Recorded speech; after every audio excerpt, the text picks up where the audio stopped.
Hello again, everybody. It's Scott Casper, Takedown Media. Our first guest in the Nike hot seat today was born May 18th, 1943, in Mare Island, California. He grew up in Boulder, Colorado, where he earned a high school All-American honor and more. Accepted a scholarship to wrestle at the University of Oklahoma under then legendary head coach Tommy Evans. He joins us now as one of the great coaches in my history, Bill Lam. Bill, how are you? I'm doing great, thank you. And I really 157 appreciate pounds in 1964. You're not too far off the mark now, are you? it. I try to stay away from that scale a little as much as I can. I remember you suffered broken ribs at the Big Eight Championships and were unable to compete at the NCAAs, posting a 54-11-1 record that year. Were you a heartbroken Sooner at that point? You know what? It took me a long time to get over that because I had beaten everybody that placed that year at Nationals. And so not getting to go, having been second as a junior, I thought, well, I can finish out on top. And it broke my heart. It took me a while. But then I realized it probably made a better coach out of me because I understood what it really means and the price it really you got to pay. I always thought you were a deep thinker. You earned your master's degree at OU in counseling and guidance as well. And that surely helped you become the coach that you wanted to be. And let's face it, after taking over North Carolina, who at the time was languishing at points and in varying degrees, but you took it over and became a head coach that prompted the university to an 11-2-1 season. Was it the first or second year? That's right. We did the first year, and we still had a long way to go because I kept the season schedule that they had, and we need to. I knew if we were going to compete, we had to toughen the schedule up. So in the next couple of years, we added Oklahoma and Iowa State, and tried to compete, go out to Midlands, and because I know if you didn't compete with those guys during the year, you wouldn't be ready when it came time for nationals. UNC went to the best they'd ever been. That was six at the meets in '86 and '94.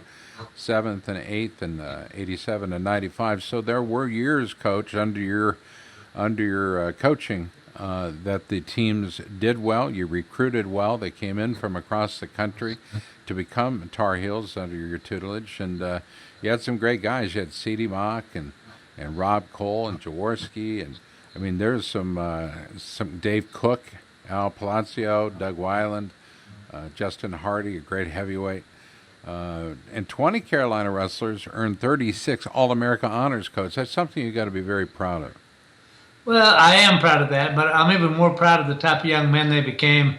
The guys you just talked about, like Doug Weiland's an orthopedic surgeon, and Justin Hardy was a four-time All-American, a four-time academic All-American, and been extremely successful. And Joe Galli, a CEO of TTI, which is a billion-dollar company. Carter Mario has his own law firm now. So I'm proud of what they did as wrestlers, but I'm more proud of how they took those lessons and applied them in life. You look at the Lam years for the Tar Heels, and you guys absolutely dominated the ACCs between '79 and 2000. It was a run for the record book, and man, I tell you what, there's only three coaches in league history that have won more titles more than three titles. And you just absolutely annihilated that number, but good job out of you in that regard. Coach, it was announced recently that there would be a change in coaching at UNC. Obviously, you were proud of C.D. Mock. He was a wrestler of yours and a championship-level wrestler. But now the institution has announced the change to Coleman Scott as the new interim head coach. We'll see if he gets the full-time label here shortly. But what are your thoughts on that? Well, CD was my first national champion, so he'll always have a special place as a wrestler for me. And, I think he gave it a really good try. He was my assistant for a couple of years, and I recommended him for the position. And I just think he found himself in a situation he wasn't really comfortable and probably wasn't able to do and have the success that he had in business and as a wrestler. As far as Coleman, I think he's young, but I talked with John Smith quite a bit about him, and he's a hard worker. He's go-getter, and I think he's going to do good. He's going to need some support and some mentoring and some help, but I think he'll do a great job.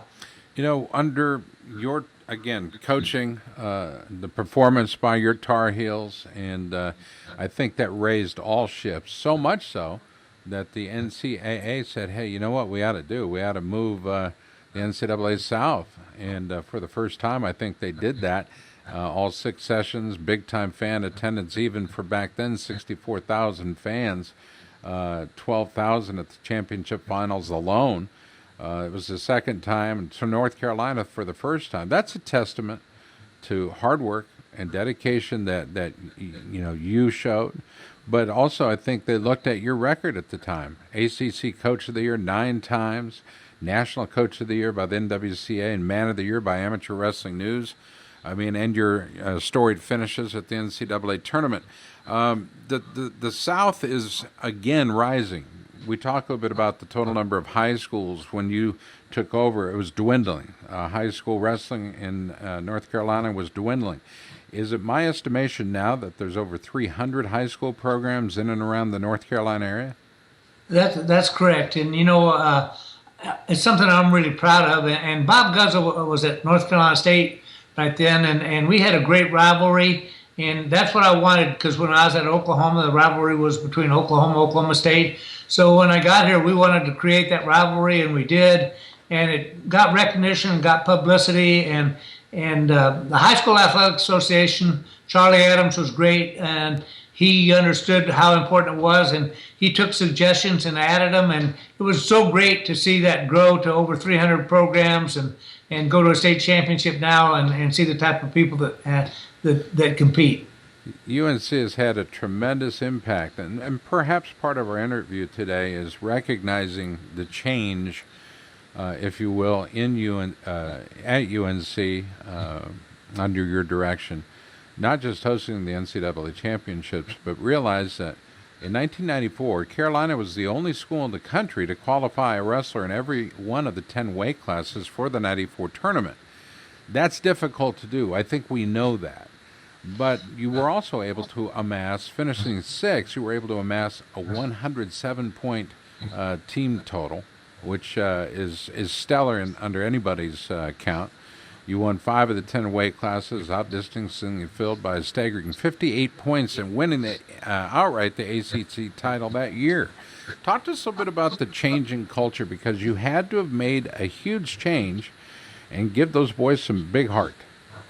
Well, you know what? It was, and I'm humbled and thankful. John Swofford was nice enough to say, we'll host this. And it was kind of, he said, Bill, the only reason we're going to host this is for you. And what a nice honor that was. And the high school, we brought in a lot of the high school coaches as the timers. And we still get a lot of recognition for having hosted that NCAA championship and the success that it had.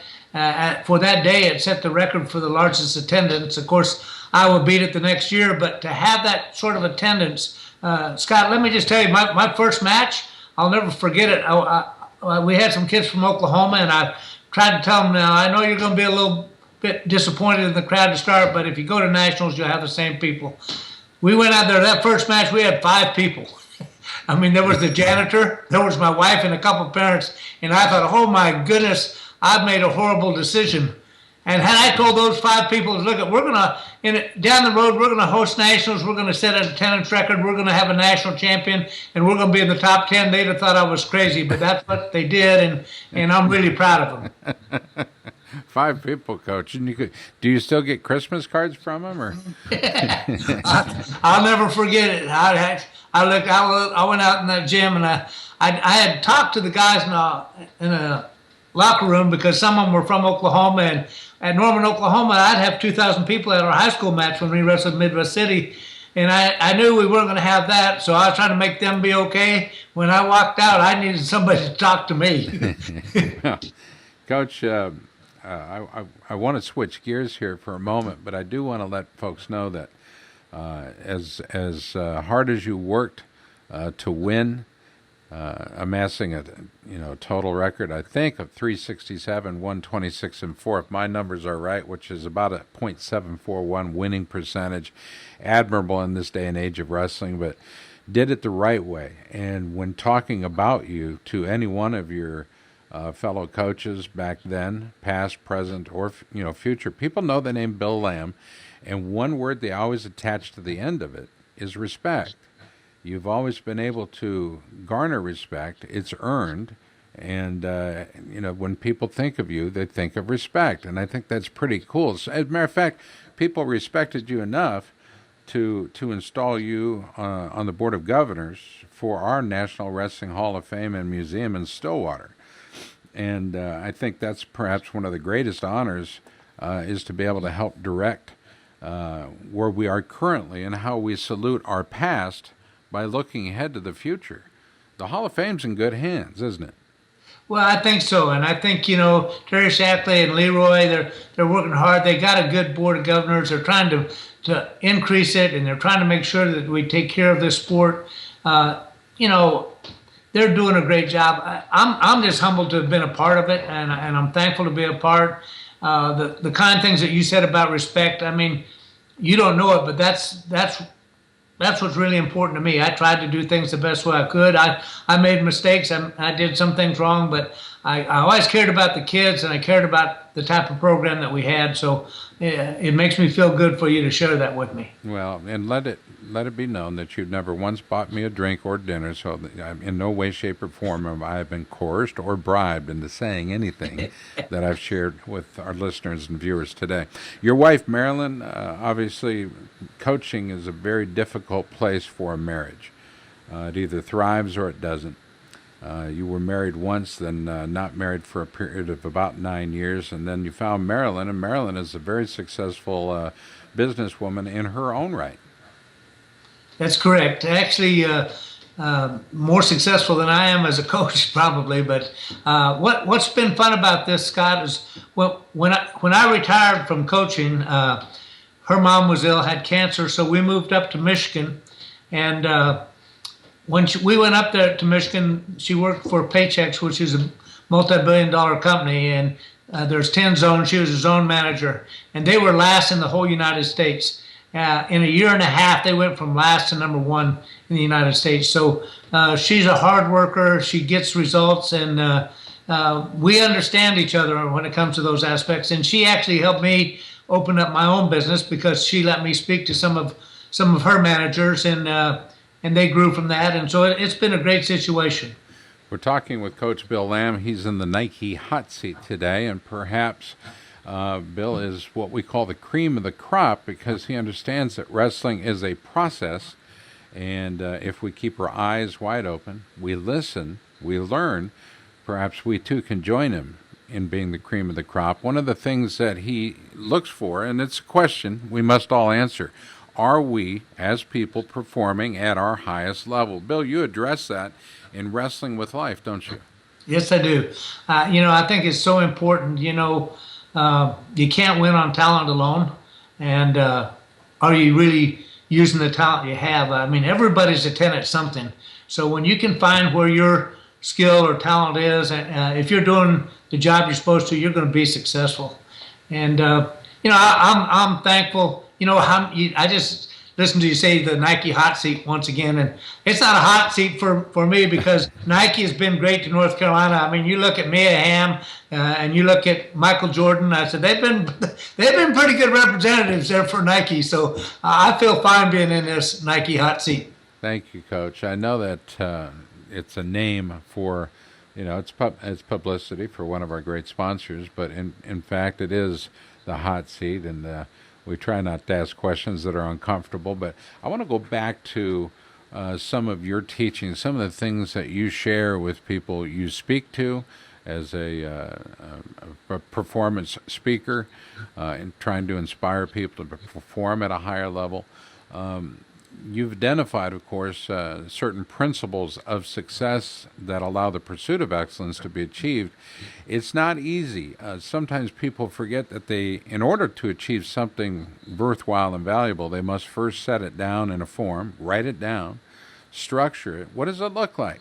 How do we achieve it? How long is it going to take? What are the objectives and what are the overall goals? And things change over a period of time. So people in their pursuit of excellence should be prepared for some change along the way. Or am I wrong? No, you're totally right, and here's what's so important about that. I always say you are where you are today from the choices you made. You'll be where you're going to be tomorrow from the choices you make from here on. So there's always a choice, and if people will sit down and they'll write out their priorities and their core values, the choice almost gets made for them. And as you start this and start in that direction, and you run into a change, then you have to make a choice. All right, which way do we go from here? Then you come back to those aspects. Well, what are your priorities? Are your family a high priority? What are the types of things that you list? And what are your core values? What's your integrity? What's your work ethic? How trustworthy are you? And when you start listing those and look at them, and then you go to make your choice, it becomes a lot easier, and you start going in the right direction, and you'll be more successful. I know John Swofford, Commissioner, Atlantic Coast Conference, former Director of Athletics at North Carolina. And let me tell you, when John said something, I sit up and listen. He said, you cannot be in Bill's presence and hear his messages without being positively impacted. And then Joe Galli not only recommends you as a motivational speaker, but also to have people study you as a very subject to leadership in corporate or athletic arenas. That, again, nice thing to be said, but truth, man, the truth is right at the core of it all. Fans, you can find out more about Bill. I want you to check out his website, wrestlingwithlife.com. Wrestlingwithlife.com. When he does something, he is in the pursuit of excellence. One of the reasons why he won the Golden Quill Award and the Power Talk Award as well for his presentation skills, his presentation choices, and for his writing. But he understands what it means to be successful. And after all this, 8 years on the Board of Governors, have you achieved everything you wanted to achieve? Are there things in place that you wanted to see in place prior to you saying, you know what, I've done what I can do, let's make room for some new guys on the board? I, at this time, were announcing my resignation after 8 years. Marilyn and I would be moving on to other ventures. Are you happy with that decision and what you've accomplished? I don't think you ever get everything that you want to get accomplished, but I feel very good about it. I'm thankful that I got to be on the board and be some. And what's pretty nice is Leroy's told me they want me to stay on as a governor associate. And, I care about the sport. I love it. So I'll look forward to doing that. But I also, I want to know my grandkids better. I want to spend time with my wife. I want to be able to help other people in other ways. And I think there's a lot of talented young guys, and I think the way their heart gets involved more and more is for them to be in an aspect where they get to see it at a closer level. So I know that Leroy and Terry will pick some good people to be on that board. Coach Lam was inducted in the National Wrestling Hall of Fame for lifetime service to the sport. Coach, I know you don't do things for the awards, but that had to have been pretty special. Well, it was. You like to think that your life meant something, and you're the one that has to look in the mirror at the end and say, okay, did I do what I can do today? Have I made a difference? But it's nice when somebody else says, hey, we think you made a difference, and they recognize you. So it's not just the award, it's the thought that goes behind it and the people that you get put us alongside of. I'm proud to be alongside of my teammates, Wayne Wells, and my coach, Tommy Evans, and Wayne Botman, and some of these guys who have made a difference in the sport. I just makes you feel like you didn't do it for nothing, that it was important. When you were working hard, the boys were young. Travis and Curt, I got to believe, still very proud of you, as I'm sure you are of them. I am proud of them. It's hard sometimes being a father, and especially as a coach, because they see you taking care of other young men and caring about them, and sometimes I feel like they think they're struggling for that same attention. But my boys have been great in terms of understanding it. They both went ahead and wrestled. They both came to Carolina, and they saw the type of kids were on our team. So they might not have been the best wrestlers, but they learned the principles, and they're being successful in life, and that's what's important to me. Coach, every time we talk, I learn more and more and more. And being around you, I just love being a sponge, because it's positivity, It's that desire to compete, the desire to be the very best I can be.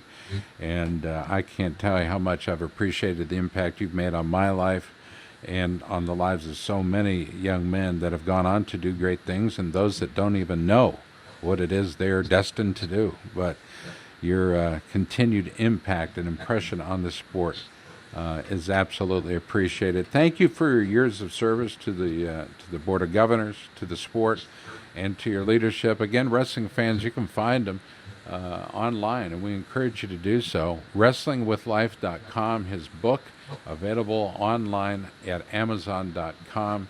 It's easy enough to order, and I think you'll find it both impactful.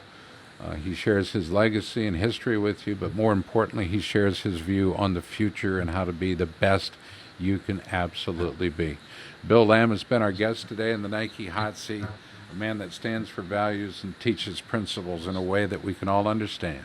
Bill, thank you so very much for sharing the time. You mentioned earlier the Nike Hot Seat was perhaps not uncomfortable, but it has surely been well populated. How's that? Well, I certainly appreciate, Scott, the nice things that you shared today, and even being able to be on the aspect. You know, doing what I do, if it's not pushing, I'd like to end with one aspect, because it's kind of how I end my leadership sessions, and it's this: it's never over until you quit. So why do people quit? Well, most of the time people quit because they feel sorry for themselves. Well, how do you get over feeling sorry for yourself? You get thankful. Whenever you think you have it tough, all you have to do is look around. We live in the United States. We live one of the best places. When you think something's tough, when you think you're having a hard time, just look at what it's like around the world. And there's no way you can't be thankful. And when you're thankful, you know, coming from my psychology degree, while you're being thankful, you can't not feel sorry for yourself. So my biggest aspect is, if you're having a hard time, stop and think about the things you have to be thankful for, and then move forward. Maybe retired from coaching, but certainly not retired from coaching in life. A man I admire, and I know most of you do too. If you don't, you haven't met him. Bill Lam has been our guest on the Nike Hot Seat today.